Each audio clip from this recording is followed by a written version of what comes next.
तमाम सामीन को अस्सलाम वालेकुम, आदाब। मैं एक बार फिर आज़म आपकी हाज़िर खिदमत हूँ। आपकी मोहब्बतों की वजह से एक बार फिर मैं आपके सामने अपने आर्ट ऑफ वंडरफुल लाइफ के इस चैनल में आपके साथ हाज़िर खिदमत हूँ।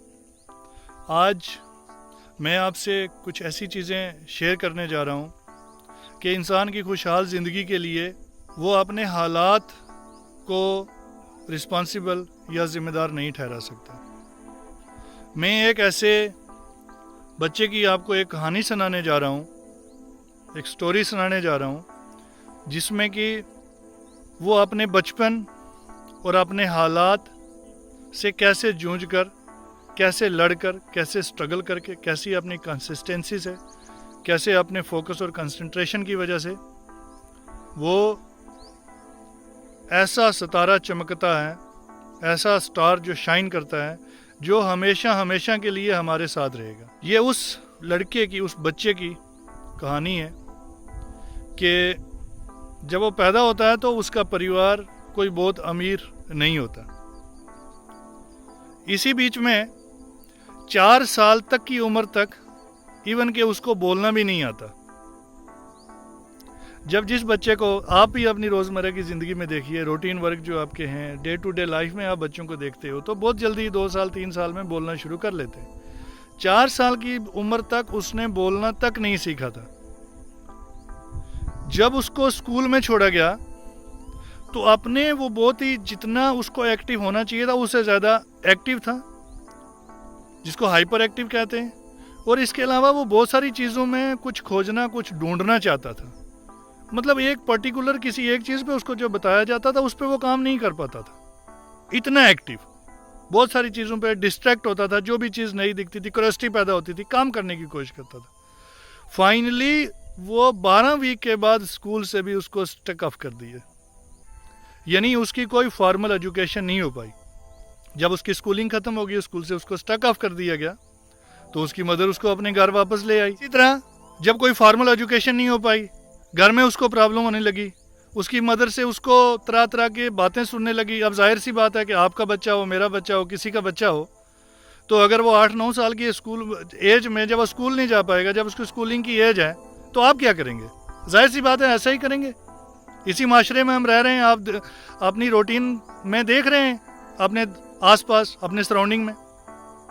तो जाहिर सी बात है उस माँ को भी वैसे ही परेशान होना था। वो जब खुद परेशान होने लगी तो उसका पूरे का पूरा असर जो है वो बच्चे पे पड़ने लगा। मगर बच्चे ने उस असर को, उस इन्फ्लुएंस को, उस जितने भी वो माहौल था, एनवायरनमेंट था, वो हालात थे, उसके साथ स्ट्रगल किया, उसको हरा दिया। और वो धीरे धीरे कोशिश करता रहा वो।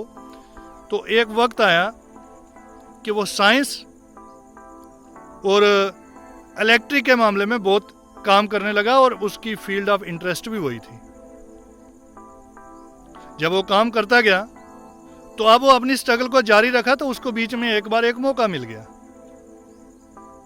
जब उसको ये एक मौका मिला कि एक प्लेटफॉर्म पे वो था और वहां से एक ट्रेन निकल रही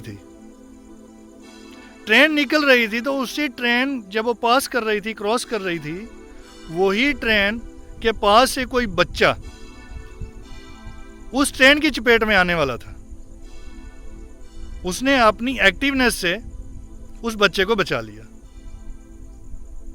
जब उस बच्चे को बचा लिया तो उसके जो दादा थे, ग्रैंडफादर, उनको उस पे बड़ा अच्छा लगा कि भाई आप, तेरा ये एहसान मैं कैसे चुकाऊं। तो उन्होंने क्या किया, उस बच्चे के दादा ने उसको टेलीग्राफ उसको सिखाया कि कैसे सीखा जाता है, कैसे किया जाता है। तो धीरे धीरे उस बच्चे ने ये प्रैक्टिस की, उस पर वो काम सीखा, उसमें लगन थी, उसको हालात को हराने की वो सारी कैपेसिटी उसके अंदर थी, वो जज्बा था काम करने का। तो उस बच्चे ने वो काम सीखा और धीरे धीरे वो अपने काम में एक्सपर्ट हो गया, माहिर हो गया, और वो फुल टाइम रेलवे डिपार्टमेंट में काम करने लगा एज ए टेलीग्राफर। काफ़ी दिन तक उस काम में रहा। उस काम के साथ साथ उसने न्यूज़पेपर भी बेचे। न्यूज़पेपर के साथ साथ जब वो दूसरों के न्यूज़पेपर बेचता था तो साथ में अपना न्यूज़पेपर भी उसने निकाल लिया कि साथ में ये भी निकलेगा। और इसी बीच में एक और दिलचस्प बात कि इसी 8, 10, 11 साल की उम्र में या जो चाइल्डहुड था, उसी बीच में उस बच्चे को एक फीवर आया। वो फीवर इतना ज़्यादा था कि उसको हियरिंग इम्पेयर्ड हो गई, यानी उसकी सुनने की जो ताकत थी वो ख़त्म हो गई या कमज़ोर हो गई, वो आम चीज़ों को नहीं सुन सकता था। तो उसकी ये स्ट्रगल जारी रही। वो बिजली के मामले, बिजली के जो इलेक्ट्रिक के जो थे काम करते रहे उसमें। उन्होंने इन्वेंशन भी की, उस बच्चे ने इन्वेंशन भी की। बहुत कम उम्र में 22 साल में वो बहुत मशहूर और मारूफ अपने वक्त का इन्वेंटर बन गया।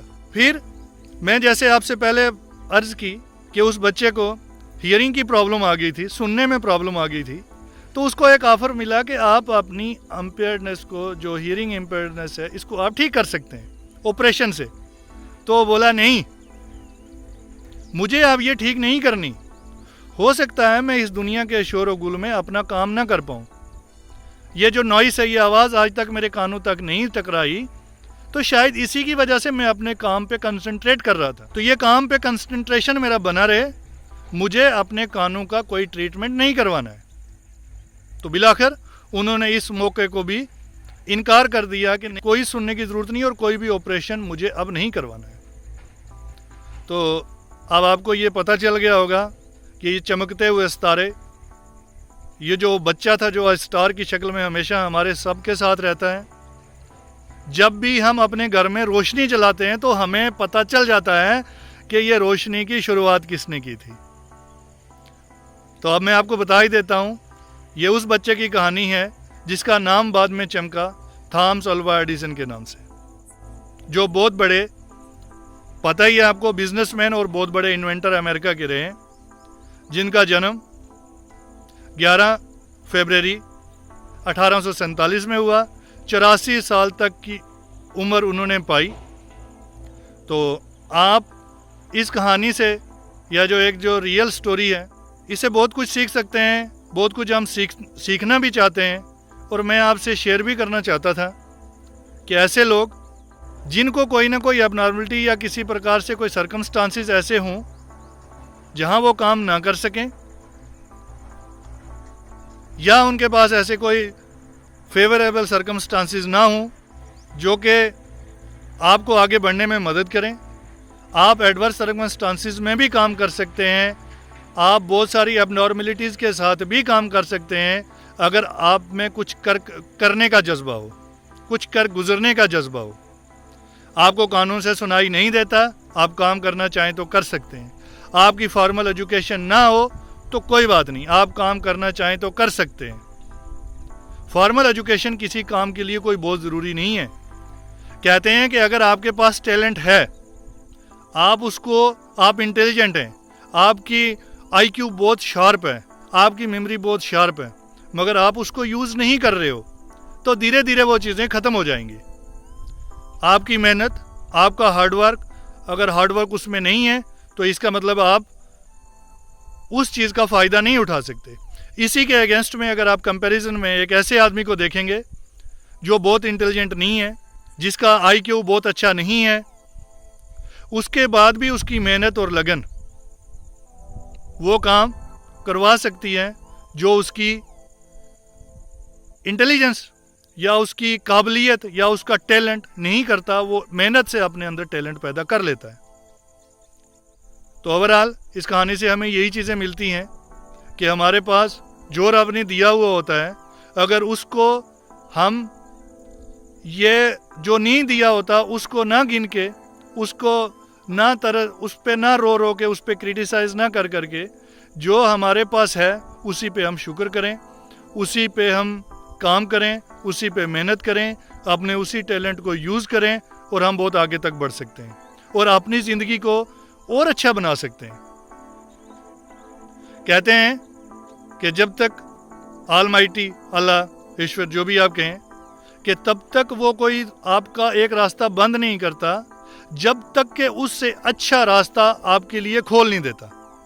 तो ऊपर वाले पे यकीन रखिए, जिसने आपको बनाया है, तो आप उस पे आप भरोसा रखें और अपना काम करते रहें, मेहनत करें और बिल्कुल पूरी तरह उस चीज़ पर कमांड करने की कोशिश करें और अपने उस जज्बे के साथ, पक्के इरादे के साथ काम करें, तो इंशाल्लाह आप कामयाब होंगे और आपकी ज़िंदगी और अच्छी से अच्छी यानी वंडरफुल हो जाएगी। Thank you.